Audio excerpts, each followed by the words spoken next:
Olá, gente, tudo bem com vocês? Hoje, sexta-feira, se você estiver nos acompanhando no dia 23 de agosto, e você sabe, sexta-feira é tradição, faz quase 28 anos circulamos com o Pitoco. Excepcionalmente nessa sexta, estamos com a revista. Revista, uma vez por mês, o jornal, 3 sextas-feiras, você sabe. Estou trazendo a história do rapaz que foi a 149 shows do Zezé de Camargo e Luciano. Isso deve ser quase um recorde mundial, não é? E, de fã, ele passou a ser sócio do cantor num empreendimento em Cascavel denominado É o Amor, Condomínio Fazenda. Estamos contando essa história aqui. Estamos contando também na minha coluna, na página 13, A Voz do Jornal. Olha, o desenho animado, Hollywood dá voz para seres inanimados, dá voz para bichinhos, por que não o jornal falar das suas experiências, das suas vivências? O jornalzinho no papel, ele está contando aqui como ele foi recebido, da ocasião em que ele foi rasgado lá na tribuna da Câmara, foi a glória para nós. Mas foi um momento interessante. Está contando os seus perrengues, suas vitórias, enfim. Está tudo aqui no Pitoco. E vale dizer que aqui na última página a gente faz o baú do Pitoco. Como nós temos uma história longeva em Cascavel, temos muita coisa nos nossos arquivos e a gente faz uma associação de um fato que aconteceu lá atrás com algo do presente. E aqui eu estou trazendo, então, o Alexandre Pato, que era apenas um patinho, né, que nadava mal, caminha mal, voa mal. Pato é um bicho assim. Por isso que ele é sinônimo de jogador de bola ruim, é pato. Não é? Não foi o caso do Alexandre. O Alexandre foi longe. Ele teve 2 sogros com o nome de Silvio, um o Berlusconi na Itália e o outro o Silvio Santos aqui no Brasil. E o Pato esteve em Cascavel. Eu estou relatando, jovem ainda, procurando um espaço, uma oportunidade, mas ninguém percebeu que o Pato era bom, né? Está aqui no título do Pitoco do dia 28 de novembro de 2006. Então, fazendo conexões do passado com o presente aqui no jornal. Bom, gente, estamos dando sequência à nossa série de entrevistas com os candidatos a vice-prefeito de Cascavel. Hoje eu recebo a Mônica Silveira, ela é professora, vice na chapa da também professora Lilian. A Mônica foi por 8 anos conselheira tutelar, conhece muito dessa área, criança, adolescência, e por 6 anos foi assessora de assistência estudantil lá na UniOeste. Mônica, muito obrigado pela sua presença. Jair, eu que agradeço o espaço para estar levando nossas propostas, conversando com a população, né? Então, estou muito feliz de participar aqui do seu podcast. Mônica, você é afiliada ao Partido Comunista do Brasil. Eu fiquei com medo, viu, gente, que esse comunista come criancinha. Eu já estou até mais longe, que eu sou muito jovem ainda, né?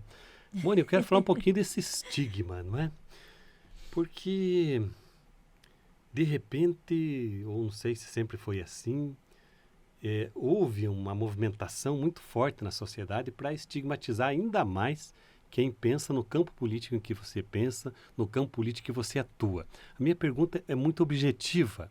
As pessoas são tão agressivas com vocês, pessoalmente, como eu estou conversando com você agora, como são nas redes sociais e nos grupos de WhatsApp?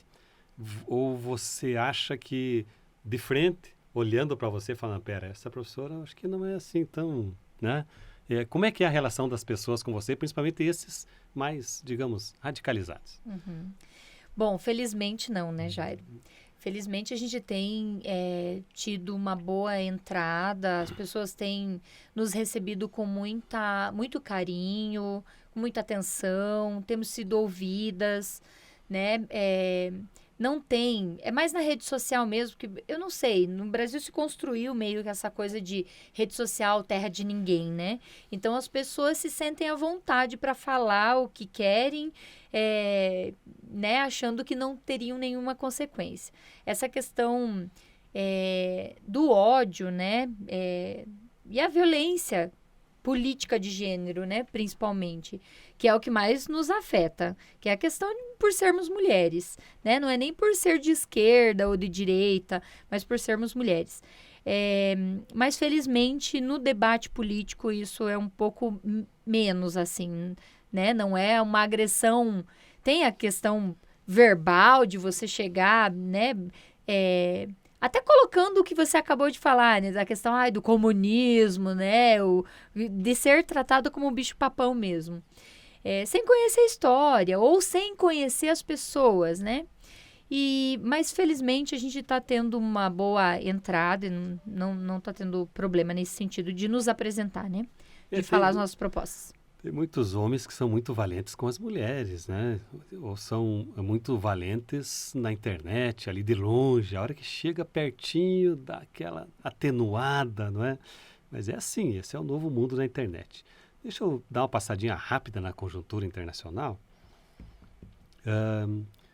O modelo chinês representa o fim do comunismo como ele foi descrito por Marx, Engels, Lenin, Trotsky e outros. Como você definiria o modelo chinês? Eu sei que a eleição para prefeito de Cascavel, né? Nós estamos com a candidata a vice-prefeita, tudo isso eu sei. Mas vamos aproveitar a presença da professora, que estudou bastante, ela é mestre em educação, e ela pode nos ajudar a entender melhor como é que o PCdoB, por exemplo, se relaciona com o Partido Comunista Chinês. Olha, de forma muito tranquila, observando isso, porque a gente sabe que assim como o capitalismo se reinventa, né, o socialismo também precisa fazer isso. Então, o modelo chinês hoje é exatamente isso, é se reinventando. Por quê? Diante das coisas que a gente defende, do Estado realmente fazer o seu papel, né, de trazer comida para todo mundo, educação para todo mundo, que seja realmente de forma comum, né? E o comunismo vem da palavra comum, de ser igual para todo mundo. Então, esse modelo chinês nada mais é do que a reinvenção também. Assim como o capitalismo passa, né, por várias transformações, né, o socialismo também. Bom, eu trouxe alguns números aqui da eleição presidencial de 2022. E aí, quando a gente vê os números, a gente vê assim: segundo turno presidencial, Cascavel, recorte para Cascavel. Jair Bolsonaro, 125.392 votos. Lula, 62.049 votos. Foi quase 67% a 33%. Diante desses números, fica muito claro, Mônica, que a viabilidade eleitoral, digamos assim, da chapa Lilian-Mônica é bastante reduzida, né? Os números estão aí, né? Qual é o papel da chapa nessa eleição? Lógico, tem que esperar abrir as urnas. Ninguém ganhou a eleição antes, né? Eu estou fazendo esse parênteses, né? E ninguém entra para perder, nem dizendo assim, eu vou perder a eleição. Não, mas é uma caminhada difícil, não é, Mônica? Jairo, como você bem falou, o Lula teve mais de 30% de votos aqui em Cascavel. 33,10%. Exatamente. E é atrás desses votos que nós estamos. Nós não temos dúvida nenhuma de que os nossos votos estão aí nas pessoas que votaram no Lula, porque entenderam que o país está melhor, que o país avançou com os governos antigos do PT e que o governo Lula trouxe muita coisa, principalmente para aquele que mais precisa. Então, o nosso papel é levar essa eleição para o segundo turno. E nós estaremos, sem dúvida nenhuma, no segundo turno, porque a gente vai atrás justamente desses 30% que o Lula teve aqui. Então, o papel, principalmente das mulheres nessa eleição, é olhar, né, para o seu entorno e ver que a vida melhorou. Nesse 1 ano e meio de governo federal, a vida voltou, o trabalhador voltou a ter feijão e arroz na mesa, a gente voltou a ter educação de qualidade, né? Olha, só para pensar, né, na questão de trabalho, o Enem dos concursos que a gente teve aí, né? Então, assim, trazendo para a população essa questão de realmente dar oportunidades para as pessoas. Mônica, peguei uma frase do seu Instagram aqui, que um dos papéis de jornalista hoje é stalkear entrevistado. Quem diria que eu entraria numa fase assim, hein? Jornalista veterano. Que coisa, hein, Jair? Que loucura, gente. E eu estava stalkeando hoje a Mônica. Lógico, eu preciso trazer para vocês o melhor de uma entrevista, não é? E a gente tem que se preparar. Eu não sou o tiozão do Zap, não é, gente? Eu faço jornalismo profissional, eu tenho que ir atrás disso. Vamos lá, tem uma frase da Mônica, reproduzida lá no Instagram, quando ela diz assim, citando Michelle Bachelet, que foi presidente do Chile, se eu não me engano. Foi isso, né? Isso aí. Abre aspas, quando uma mulher participa da política, ela muda. Quando muitas mulheres participam da política, a política muda. Traduza, Mônica. Certo. Eu vou dar um exemplo aqui de Cascavel. A primeira mulher eleita vereadora dessa cidade enfrentou um grande desafio. Não tinha nem banheiro feminino na Câmara de Vereadores. Por quê? Porque era um ambiente restrito ao gênero masculino. Então, assim, essa frase, Jairo, nada mais é do que: se eu participo da política, eu mudo o meu modo de pensar a política. Eu, enquanto mulher. Se várias mulheres participam junto comigo dessa política, a gente faz a política mudar. Por quê? Porque a política passa a ser pensada e ser dialogada com outros atores sociais. Então, é nesse sentido que essa frase vem de uma ex-presidente, né? E que nada mais é do que a importância das mulheres participarem desse momento, participarem do debate político, porque historicamente nós sempre ficamos com a parte privada da vida, né? Sempre cuidando da casa, sempre cuidando dos filhos. Cabia ao homem ir para fora e discutir a vida cotidiana. E essa vida cotidiana, que é a política também nos afeta. Também afeta as mulheres. Então, por que não as mulheres irem também para essa questão, deixar um pouco a vida privada, sem deixar de atender as necessidades que nós temos enquanto mulher, mas também participar dessa vida pública, de também participar das decisões, também participar na elaboração de leis que vão nos afetar. Eu sempre falo, Jairo, quando eu estou conversando com a população, que se nós tivéssemos uma mulher prefeita dessa cidade, eu tenho certeza absoluta que nós não teríamos um número exorbitante de criança aguardando na fila de CMEI. Por quê? Porque é algo que afeta diretamente a vida das mulheres. São as mulheres que cuidam dos filhos. São as mulheres que deixam de ir para o mercado de trabalho porque não tem com quem deixar a sua criança. Que depende, inclusive, de uma rede de apoio muito grande, né, para que possa se alçar e ir para o mercado de trabalho. Ou seja, para deixar de participar dessa vida privada, né, e de ir também para a vida pública. Então, é nesse sentido, essa frase é sensacional por isso, porque dá essa visão mais ampla de que as mulheres também podem e devem participar dessa vida pública. Já que você falou da mãe, Mônica, né? Aqui para dar uma atenuada no tom da conversa, já a gente vai para os Estados Unidos, vamos dar uma olhadinha na Câmara lá versus Trump. Vou perguntar para a Mônica alguma coisa a respeito. Fala um pouquinho da sua família, filhos. Então, eu tenho 2 adolescentes, né? A Hannah, de 17, vai fazer 18 dia 7 de outubro. Vai ser professora também? Não, vai ser advogada. Advogada. Boa vai sorte. ser advogada. E tem o João Lucas, de 13. João Lucas é gigante, né? Ninguém dá 13 anos para ele. Tem a altura do pai. E a Hannah acabou pegando mais a minha fisionomia, né? Mais baixinha. Enfim. Mas são 2 adolescentes sensacionais, assim. Eu brinco com eles que a gente sempre trabalhou com eles essa questão de por que sim, por que não. Então, não é só você responder por que sim ou por que não. Você tem que explicar por quê, né? E a gente sempre falou. Então, hoje, quando eu falo para eles fazerem alguma coisa que eles falam, por quê? Por que sim? Como assim, mamãe? Você sempre falou pra gente que tem que explicar. E eu falo, gente, eu criei 2 monstrinhos em casa. Porque eles são extremamente politizados, eles são extremamente... participam muito da vida política. A gente até brincava quando eles eram menores, né? Porque sempre estiveram nesse meio conosco, né? Tanto comigo quanto com o pai. E a gente sempre falou, ou eles vão amar política ou eles vão detestar a política, né? Porque desde pequenos, né? Eu lembro da Hannah, muito pequenininha, no andador ainda, participando conosco da jornada de agroecologia que teve, né, aqui na cidade. E solta no meio do povo e aprendendo desde cedo o que é justiça social, aprendendo o que é certo, o que é errado, o que a gente precisa defender, né? Então...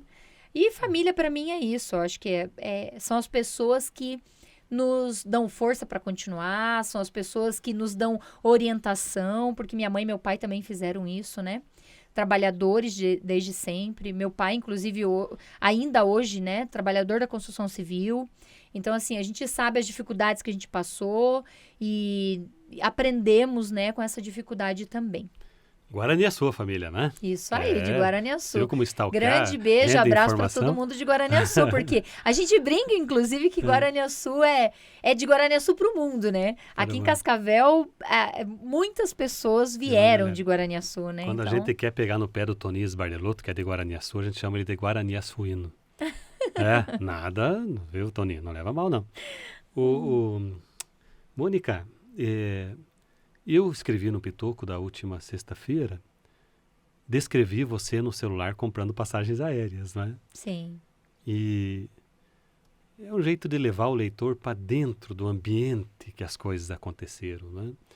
E a Mônica comprando lá os bilhetes para uma viagem a Brasília com a professora Lilian.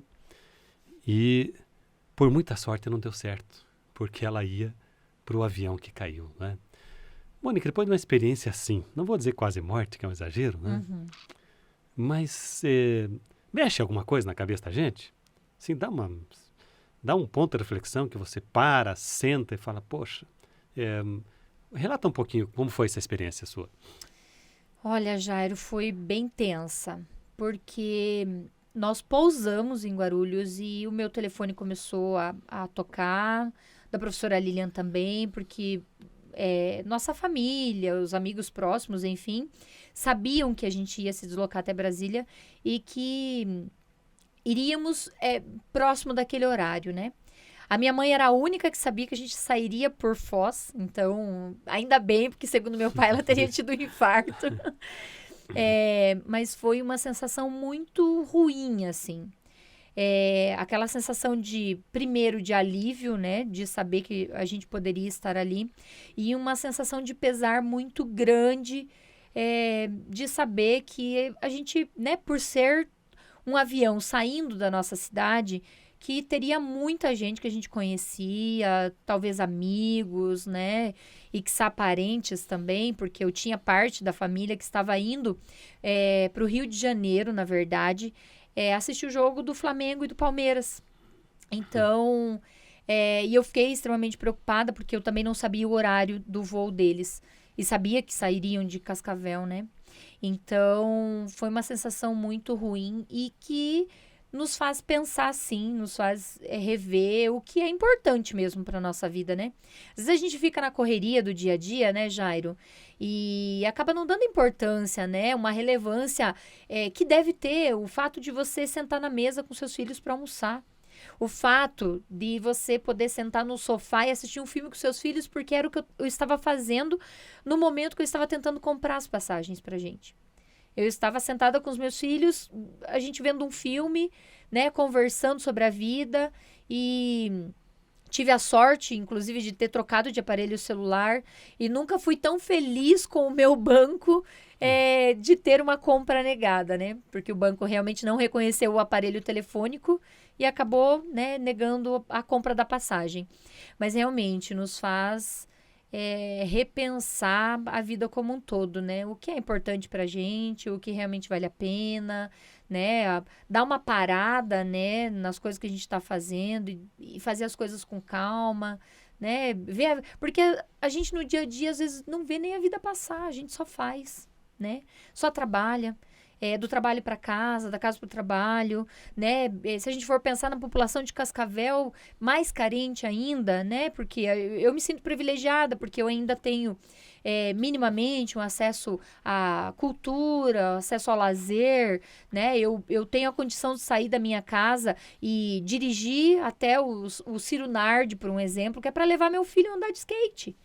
Né? Algo que é corriqueiro na nossa vida. Mas dá valor para esses momentos, né? Isso que você está dizendo, né? Dá valor para esses momentos. Que eu fico piloto automático ali, você não... vamos dar um pulinho nos Estados Unidos? Bom, a Mônica acabou de relatar, então, esse episódio que está no Pitoco da última sexta-feira, quando trouxemos que daquele voo fatídico que partiu de Cascavel, alguns se escaparam por muito pouco, outros por contingências incríveis como essa da professora Mônica e da Lília. e outro que se apressou, tinha que entrar no voo, tinha que entrar, achou um jeito de entrar. E aconteceu o que vocês sabem, né? Eleições presidenciais nos Estados Unidos. Muito bem, já que estamos falando em protagonismo das mulheres, eu acho que nenhum lugar, nenhuma eleição vai confrontar dois pontos de vista tão diferentes, duas concepções de mundo tão antagônicas como esse confrontamento do Trump com a Kamala Harris do Partido Democrata nos Estados Unidos. E o curioso, sabe o que é? Me avisa aí, tá, menino, do meu tempo aí que eu tô meio perdido, que a gente acaba se empolgando aqui, já viu, tá? O curioso é que deram tanta pancada no Biden, dizendo que o problema dele era etário, que ele já não conectava mais, e ele de fato foi mal no debate, não conseguia concluir alguns dos seus raciocínios, e a idade estava mesmo, a biologia estava cobrando, né? E aí dali a pouco aparece a vice, né? Uma mulher negra, filha de uma indiana com um jamaicano, que até então tinha um papel relativamente apagado dentro da estrutura de poder do Partido Democrata, mesmo na condição de vice, e abrindo um largo sorriso, né? Olha que curioso isso. Todo mundo lá estava com a cara muito fechada, todo mundo pronto para uma luta de boxe e tal. E a Câmara chegou sorrindo, chegou colocando essa questão da mulher, da diversidade, enfim. E em todas as pesquisas, olha, incrível, o Biden estava 9 pontos atrás do Trump, em todas as pesquisas a Câmara aparece na frente do Trump. Um comentário seu sobre a eleição americana e o protagonismo da mulher. Eu acho sensacional ver as mulheres alçando isso e conseguindo êxito, inclusive. E lá nos Estados Unidos não é diferente, Jairo. Ver uma mulher negra, primeiro, mulher, né? Porque como você falou, todo mundo de cara fechada, né? Testosterona lá em cima, né? Porque eram os homens que estavam, né? No palanque, então é isso, né? Então, a mulher, ela traz um debate sabe, para a população, ela traz essa alegria que é própria da mulher, essa sensibilidade, né? Então, eu tô muito feliz de ver, né, ela realmente passando, né, o Trump, porque além de ser mulher, é uma mulher negra, né, filha de imigrante, como o Jairo acabou de falar. Então, assim, são coisas que realmente fazem total diferença, né, num debate de um país também. Né? A gente precisa falar das minorias, a gente precisa falar das pessoas que foram negligenciadas, né, durante todo o processo aí do nosso país, inclusive, que são as pessoas negras. Né? Os imigrantes que estão chegando aí, a gente precisa discutir como é que é esse acolhimento, né? Tem muita gente que veio para cá para ajudar o nosso país, a nossa cidade a se desenvolver, Foi né? bom você falar, viu, Mônica? Porque... olha, possivelmente o terceiro turno da Copavel de madrugada estaria desativado e parado, não fosse os haitianos e venezuelanos que chegaram ao Brasil. Eu te pergunto, em que condições essas pessoas estão atuando aqui? Você tem conversado com eles? Eu vejo muito, quase tem que fazer um curso de espanhol, porque você vai no caixa do supermercado, na pacoteira, você vai, em todo lugar já tem lá alguém falando espanhol ali, seja um venezuelano refugiado, na minha concepção da ditadura do Maduro, né? Seja do haitiano. Poxa, que tragédia que foi no Haiti, né, gente? Aquele terremoto, e depois, nossa, mataram o presidente da República, aquilo é uma loucura. Que bom que a gente pode receber essas pessoas, né, Mônica? Eu não sei exatamente em que condições elas estão recebidas, se seria o caso, agora trazendo para a eleição municipal aqui para o nosso território, de ter uma casa de passagem ou de abrigo para essas pessoas, até que elas se coloquem, porque uma coisa é certa, precisamos de mão de obra, né? Precisamos desses trabalhadores aqui, e são duas coisas que se juntam, né? O empresário precisa preencher o RH, e essa pessoa que está fugindo de um país e tal, em condições terríveis, precisa de um emprego. Como é que você vê isso, Mônica? Olha, a gente tem conversado com diversos grupos, tanto de venezuelanos quanto de haitianos, né?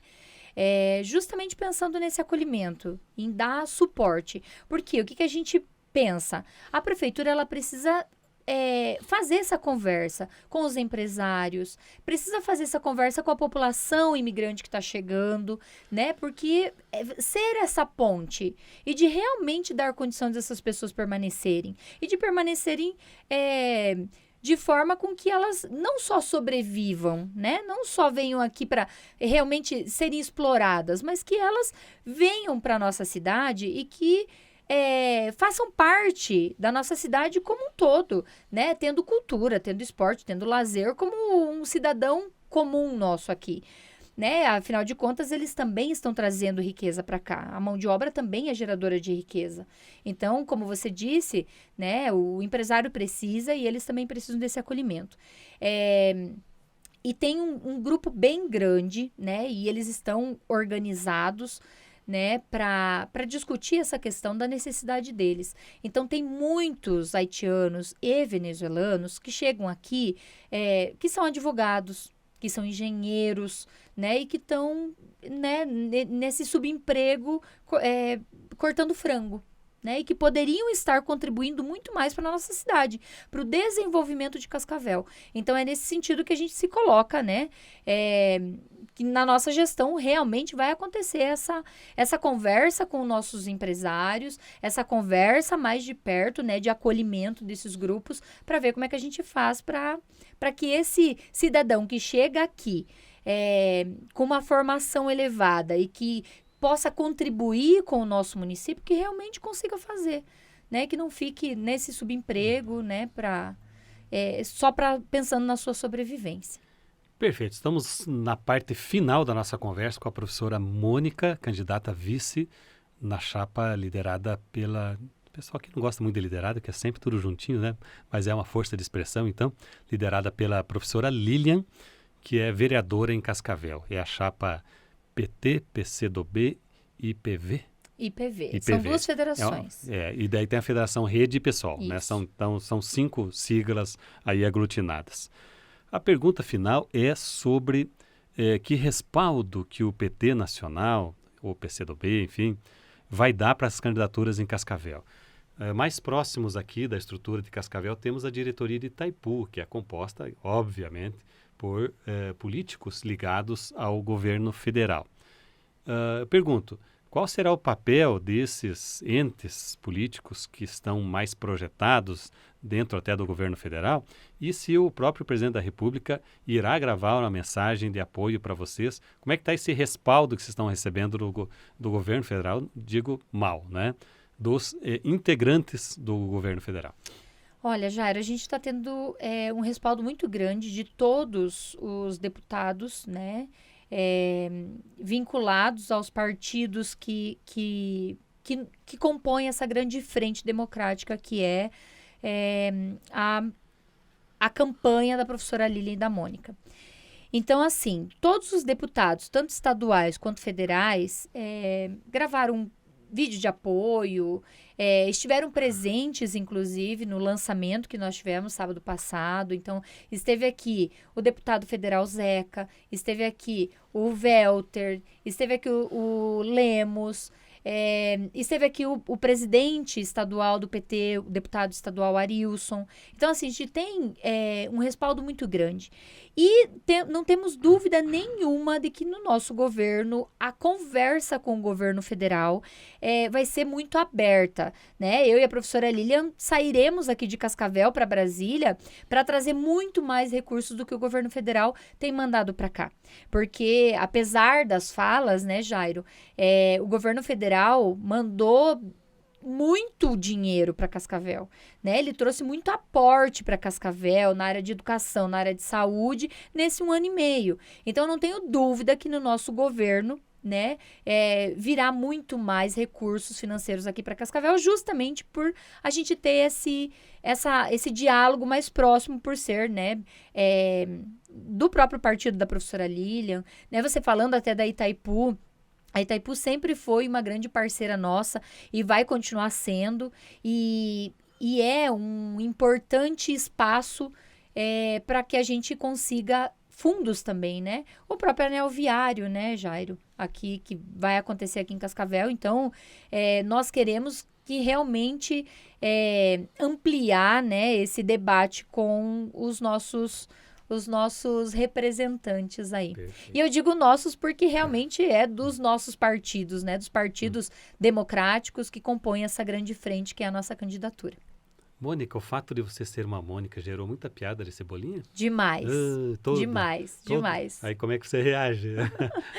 A gente leva numa boa, né? Principalmente, né, falando dos Estados Unidos, a questão da Mônica Lewinsky, né? Então, eu era adolescente na época, então era muito mais essa questão do que próprio do Cebolinha.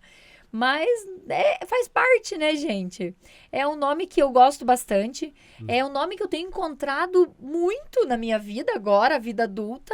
E eu achei que nem era um nome tão comum assim, né? Mônica, não é um nome comum, né? Mas eu tenho encontrado bastante. Grande Maurício de Souza. Você acha que a sua mãe e seu pai se inspiraram no personagem? Sim, certeza. Uhum. Mas aquele coelhinho brabo não tá aí com você, não, né? Não tá. Mas eu sou brava também. Tá bom, gente.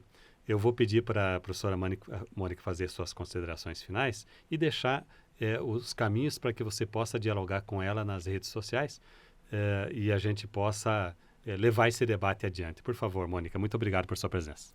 Obrigada, Jairo, mais uma vez pelo espaço e poder, né, dialogar com a população.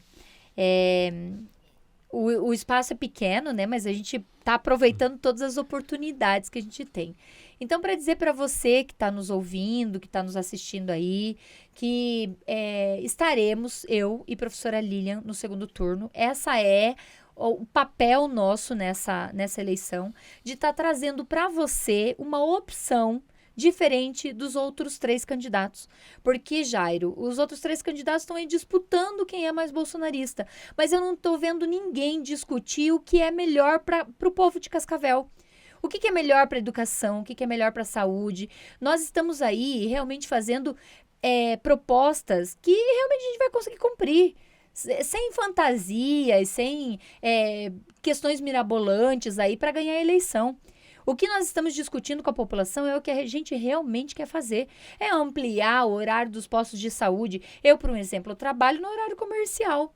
Eu não consigo mais acompanhar os meus filhos na vacinação deles. E é algo importante para mim. E assim como para mim, eu tenho certeza que muita gente gostaria de acompanhar o seu filho e que não consegue porque está trabalhando nesse horário. Então, essa ampliação vai ser importante por isso. Nós temos a proposta de zerar a fila de CMEI nos 4 anos de mandato. Porque é algo que realmente afeta a vida das mulheres. Nós precisamos pensar que as mulheres precisam, hoje, ajudar os seus companheiros, né, a sustentar suas famílias. E que para isso elas precisam de um espaço para deixar seus filhos. E para deixar seus filhos de forma saudável, de forma com segurança. Então, essa questão da mobilidade urbana, nós temos várias propostas também. Nós estamos aí trabalhando para tarifa zero. Para você, trabalhador, que sai do seu bairro e vem até o centro da cidade para poder trabalhar, que o pouco que você ganha do seu salário não seja comprometido com parte disso com o transporte. Que o município possa oferecer isso para você. Que não tenha que tirar do seu bolso mais essa parcela para pagar. Porque a gente sabe como é dividir o orçamento que a gente tem. A gente sabe administrar. A gente faz isso diariamente na nossa casa, né? Então, é nesse sentido que a gente vem se apresentar como uma opção viável para Cascavel. E é nesse sentido que a gente pede o apoio e o voto de cada um e de cada uma de Cascavel. Então, no dia 6 de outubro, vote 13. Vote professora Lilian e Mônica. Como que acha você no Instagram? Então, gente, o meu nome é Mônica Andressa Silveira. Então, é só colocar isso inteiro no Instagram que vocês me acham lá. Perfeito. Facebook também, estamos aí nas redes, tá? Nos achem, mandem as propostas de vocês, vejam o que é melhor para a cidade, porque nós estamos ouvindo todo mundo. A referência da nossa campanha é Cascavel de todas as vozes, porque a gente realmente quer dar voz a quem não é ouvido. Perfeito. Entrevistei a professora Mônica. Vale dizer sempre que a universalização do transporte coletivo passa necessariamente pela eletrificação total da frota. Não faz nenhum sentido bancar o óleo diesel, né? Isso aí. Subsidiar o óleo diesel. Mas esse é o Meio caminho. ambiente agradece. Esse é o caminho, né? Gente, Eu não me apresentei, mas vou apresentar então. Eu sou o criador, tutor e mais alguma coisa do Pitoco, né? Jair Eduardo.